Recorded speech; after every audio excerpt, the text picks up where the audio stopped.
కడుపులో గ్యాస్ ఉన్న వాళ్ళని సరే ఆలోచించకుండా గిన్నెడు పకోడీ తినేయచ్చు. ఎందుకంటే ఇది శనగపిండి పకోడీ కాదు కదా, సగ్గుబియ్యం పకోడీ కదా. పకోడీ రుచి చూస్తే మీరు శనగపిండి పకోడీని దగ్గరగా రానిరు, అంత బాగుంటుంది, నాది గ్యారెంటీ. సగ్గు బియ్యాన్ని ఒక 3 గంటల ముందరైతే నానబెట్టేసుకోండి. పచ్చిమిర్చి, జీలకర్ర, సాల్ట్ కచ్చపచ్చకైతే దంచుకోండి. బియ్యం బాగా నానిలా నీళ్ళని వడగట్టుకుని ఒక గిన్నెలో తీసుకోండి. ఇప్పుడు నేను వేసే పిండి వచ్చేసి బియ్య పిండి. ఇది పొడి బియ్య పిండి, తడి బియ్య పిండి కాదు. మనం కచ్చపచ్చగా దంచుకున్న పచ్చిమిర్చి పేస్ట్, ఆనియన్, ఉప్పు, పసుపు, కారం, పసుపు కొద్దిగా వేసుకోండి. కొత్తిమీర నా దగ్గర లేదు, ఉంటే వేసేసుకోండి.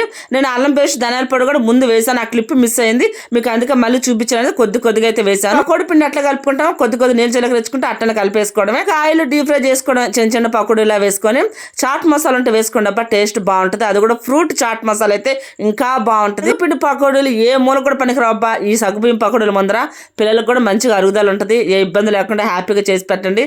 సమ్మర్ హాలిడేస్ కాబట్టి ఇక తింటాను. ఉంటాయితే అందరికీ బై.